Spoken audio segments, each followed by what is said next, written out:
book of Jeremiah is just so insane because it's like God is telling his people, so my people, I'm taking you to Babylon.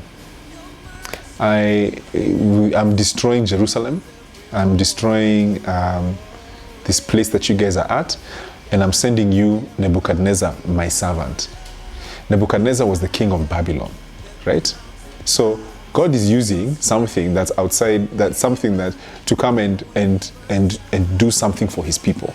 And he tells them, you have two choices. You can either choose to try and flee this situation, or you can go into exile. But then he says, for those who choose to go into exile, I will bless you. This is where Jeremiah 29:11 comes from. For I know the plans I have for you. Plans to prosper you, plans to give you a hope and a future. He's telling them, go into Babylon. Don't be afraid, go into Babylon. But the guys who refuse to go into Babylon, those people will die of starvation, because that's not my plan. And you know, it's obviously it's difficult in hindsight.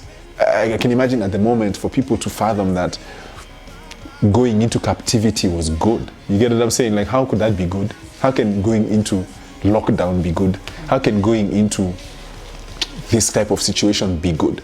But God says to them, if you're willing to accept exile, I'll bless you.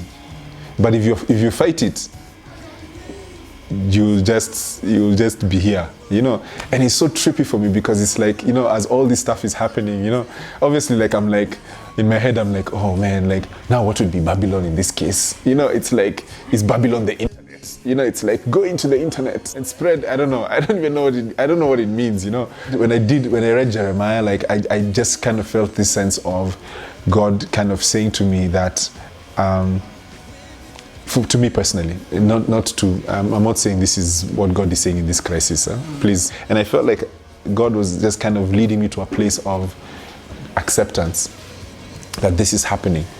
And don't fight it. So we're going to Babylon. Okay, cool. Like, let's go.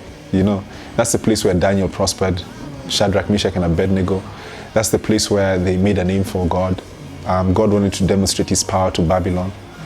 And he used these people to be able to do that. They prospered tremendously in that place. And so for me, what it felt like was just kind of like being in a place where, even in this time, asking God, what is it that you will have me do at this time? Because the thing that I need right now is revelation. I need revelation. I need money. I need some solutions, man. But it's like, I need revelation to know what is it that you want me to do at this time. There's stuff that God has been inspiring me to do in our business. There is a reason why God has me in this situation and has all of us in this situation. And it's really about asking, you know, not asking, you know, like LeBron says, you know, why me? But just being like, okay, this is what you have me do. So what's up? What's the next step?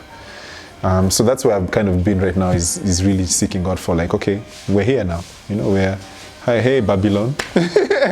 It's a lovely place. You know, where should I settle while I'm in exile?